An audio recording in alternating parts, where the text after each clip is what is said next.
You should really interpret the hadith according to what the scholars interpret it, not according to what your mentality is. Like this person who reads the hadith. The Prophet ﷺ, he said, if a person is in the prayer and there's something had come to him, then this is khinzab, shaitan. Then let him spit on his left. I've seen one person, wallahi, with my own eyes. I was on the third, fourth row, I can't remember, and somebody in the second or the first row. He was like this, in the prayer, middle of the row. And he did like this. On his neighbor. Like this. I don't know what happened to that neighbor of his.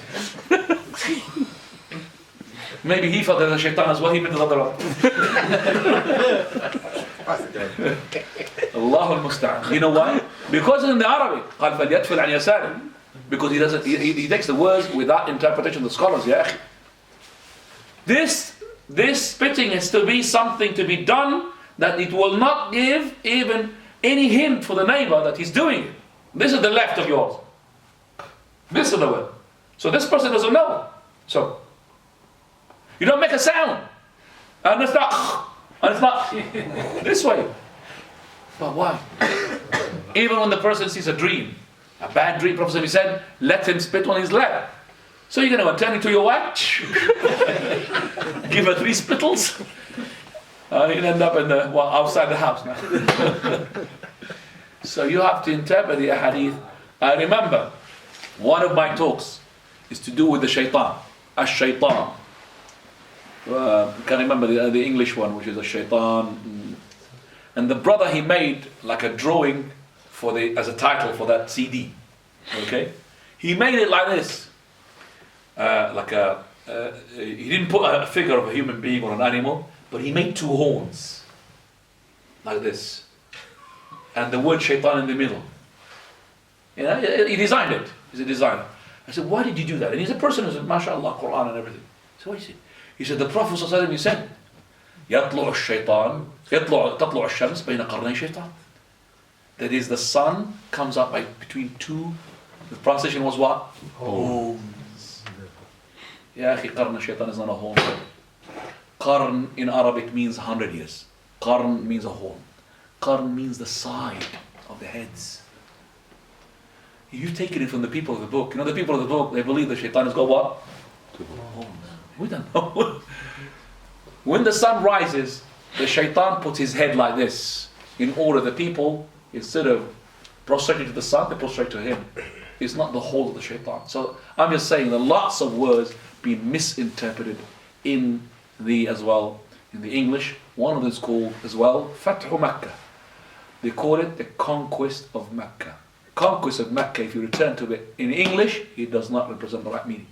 Conquer, it means with force. Conquer, it means you're taking the land which doesn't belong to you. And both are not for the Prophet of Allah. Because the repossession, I call it, of Mecca took in place with no force. Number 2, look, Mecca belongs to Muhammad ﷺ and to Muslims. He's been driven out of it. So it's not a land that doesn't belong to you. So the word conquer is not right. This is from the words that we use. Riba. They use the word either interest or usury. Look at the dictionary. Usury means taking too much interest. So a little bit of interest, no problem. But riba is riba. It's not whether it's little bit, whether 1p riba or 200p, it's still riba. درهم ربا عند الله أشد عند الله درهم ربا يأكله الرجل وهو يعلم أشد عند الله من 36 زنية. 1 dirham of riba that the person eats it while he knows about it is a riba is worse in the sight of Allah than fornicating 36 times. That's 1 dirham. And the dirham is from silver. And the dirham is nothing. Worse than 36. Fornicating 36 times. Allahu Akbar. Allahu Akbar. So the usury as well is not the right word. As I said, so many words in English, they're not representing the right word. And I would say to use the Arabic terminology and after explaining. So use the word riba. And the riba is a word, as soon as you say to the Muslim, he doesn't like it. And that is why they have, these people of the banks, they've changed the word riba, they call it what? Fa'idah. Or fawaid, the plural fa'idah. Fa'idah means what? Interest. And the interest, nobody, fa'idah, it's no problem, fa'idah. It's your interest to have interest, isn't it? It's from your interest to have interest. That's what they're saying. And some of the countries, they said, hang on a second, the people, they know that the faid is riba now. So they changed fawaid into awaid, returns. Subhanallah. تغيير شكل من أجل الأكل. الله المستعان. طيب, you have any other questions? Or we'll just wrap up our talk. تفضل يا أخي. Regarding the issue of riba, because there's some ahadith which say whether someone is paying riba or taking riba, they are the same. Is this correct? The Prophet ﷺ, he said that the curse of Allah Azza wa Jal is upon that is akilahu wa mukilahu, the one who eats it and the one who gives it. So the one who takes riba and the one who gives riba, they are in the same. The same. The same. They are the same. So the one who takes the riba and the one who makes it legal to give him the riba is the same. They are under the curse of Allah subhanahu wa ta'ala. Not only that, wa shahiday, and even the two witnesses. Yes. So Allah's curse upon the one who eats it, the one who gives it, and the one who witnesses it. Don't be next to riba. And Allah in the Qur'an did not declare any war except against the riba. يا أيها الذين آمنوا اتقوا الله وذروا ما بقي من الربا إن كنتم مؤمنين فإن لم تفعلوا فأذنوا بحرب من الله ورسوله. If you don't do so, then I'll wait for a notice of declare of a war against it. That's a notice of war being declared upon you from Allah and His Messenger. A war into your money, a war into your happiness, a war into your family, everything. All these people who take mortgages of riba, wallahi, if you look at their houses, hell. It's hell. Even they pretend, oh, there's a nice posh house. It's in front of the people. There's war of Allah onto them. They can't feel relaxed. They can't sleep properly. One of them, I have seen with my own eyes, he confessed to me. He's got about 3-4 houses after riba. He said, I want to live properly. He's crying. He's crying, he's got money, but he's crying. I want to get rid of it. How can I? Sell your houses. And he started selling his houses. Sell your houses. So he can't, he's finding it really difficult to live properly. So alhamdulillah, they got rid of the riba, mashallah. But it's very hard to get rid of the riba because it's making you money. And money is, Allah al-Musta'an. Makes your saliva goes down. Last question. Father. Again about the riba, does that mean that now because we use the bank? Yes. Riba is, the heart of riba is the bank. Okay? Banks. Banks is the source of riba these days. Now, either you are a person who is willingly putting your money in the bank, or you have no choice that your money goes into the bank. In both cases, make sure that you minimize, if you are better off, if you can live without a bank account, it would be better to take all your wealth from the bank. Now the problem is in this country, if you have your money outside the bank and you've been caught with it, you have to prove it. So if you can prove it, there's no problem. You could put it in a safe, you could put it in your boiler room, you could put it under the tile, whatever you like, as long as you could prove it. Okay? And especially if you're a Muslim with a beard and everything, what are you doing with the money? If you could prove it, that you earned it in the way that you pay the tax and everything, all of that, there's no problem about this. But if everybody had taken his money out of the bank, believe me, the bank will collapse. It will collapse. But because of my money and your money, somebody goes, I don't use it for riba. I know that, but the bank is using it for riba. There is which is almost not there now, safety or safe boxes that you could put, your jewels, but they're not allowed for money. And the safe boxes now, they become really so small. They were big before, you could put lots of things, but now they've become so small, could hire them.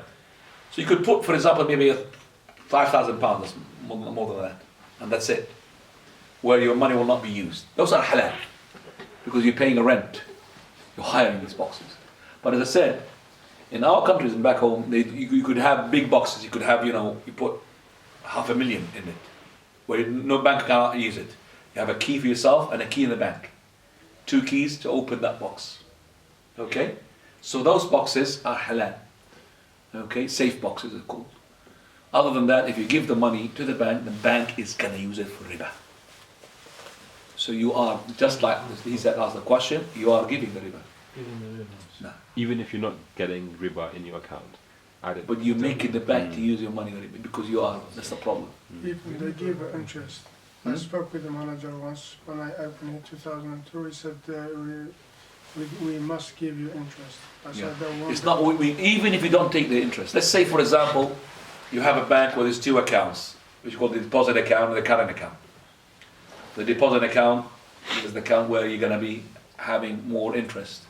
And the current account, some of them they do give interest, some of them they don't. Even if you don't take interest, that money is being used to lend someone else and take interest from him. So your money is being used in the haram way. So I'm just saying, you have to minimize. فَاتَّقُوا اللَّهَ مَا اسْتَطَعْتُمْ. Allah says, fear Allah as much as you can. Okay, as much as you can. So if you can fear Allah as much as you can by taking, minimizing the account as much as you can, and the rest you could save it, or you could buy things with it, properties and everything, mashallah. So Allah knows best, but don't hold your money into one account. Don't start to treasure like that into the account. Allahu musta'an. It's very hard. Very hard. Could you please comment, because when someone mentioned that to me, like I used to be with Barclays and I told them I don't want interest and they were fine to stop it.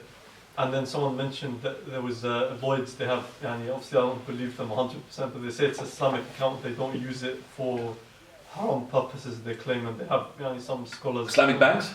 No, Lloyds, they say they have an Islamic account where they don't use it for that purposes. You tell the Lloyds Bank to use it in the halal way? No, they have a specific account which they call the Islamic account. And they Really? Yeah. Well, I can't say it's haram. I have to investigate it myself. Yeah. I have to see it. I can't say everything's haram. Yeah. Well, the Islamic banks, they're not Islamics. There's nothing Islamic about them except for the word. But the non-Muslim banks, if they say that they are investing, for example, you know that there was a booster being given to the children, was born from 2002. The government gives £250 every year. And you can add as well yourself and your families up to 2,000, I think. And that will go to a bond, we call it, and this is going to be invested. And the investment is according to what you want. And there is it's called a mutual thing, mutual, I can't remember the name, where they invest into halal. Either it's vegetarian if you want, or Islamic bonds. Islamic bonds. You trust them, I trust these people because I read them, they invest in it and they will give you the share, whether it's how much you're going to be gaining. And the government would not allow the company to make a sort of a business which there is a risk in it. It's a limited one. So you'll gain money a bit, but not that much. But alhamdulillah, it's a halal way. So if you have that in that Lloyds? Yeah. Lloyd, if you have that into that bank where they're going to invest it into Islamic, then go ahead with it. And I'm really interested to know about this. Yeah. I'm going to read about that because it's a solution for a lot of people. Yeah. So it is incumbent upon me now to go ahead and read. If you could provide me, please, with some information, I could read about that. And we could really help the people. That is a lot. But a very good, mashallah. A potential market for this. Yes. Potential market. And I'll tell you how it is potential. Notice with me, Tesco, Asda, Morrison's, they're investing into halal meat. There are halal sections. Today I was in Morrison's. A big halal section in Reading. Big halal section there. MashaAllah. So there's a potential market for that. And they go halal meat, the tahira and whatever, halal. Because they know that there's lots of people buy it. So I'm pretty sure if this HSB, I'm sure they made a lot of money. Muslims will come, but there will be the central bank there. He is the main guy. He's the one to say that, oh, sorry, you're taking too much portion of the market. You can't do that. Muslims are coming to you. The most profitable banks in our countries were the Islamic banks. As soon as the Islamic bank, so-called Islamic bank, had opened our country, in Jordan, where I was, in Islamic bank called Al-Bank al-Islami. All the Muslims, they take the money from the Arab banks and all of that, put it in the bank. I was talking to a person who was working in the Islamic bank who left it because he told me about the haram deals.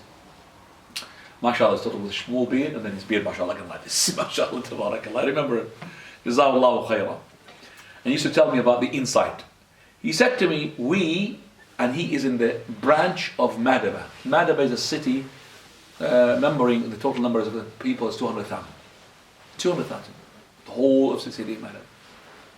Right? So he said that we made a profit. First year, 2 million. 2 million profit. From how many people? 200. Not 200,000, the whole city. The whole city is between Arab banks and everything. But it's a small portion they put their money in the Islamic bank. And then the customer grew until Arab bank said, hold on here. So they said, the Arabic Islamic branch of Arab bank. Yeah. Al-Bank al-Arabi al-Islam. Because they see that our customer running away. So we go, okay, you're Islamic, we'll put you Islamic.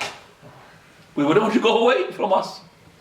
Because if you just word Islamic, and by the way, as I said, there's nothing Islamic about that bank except for the word Islam.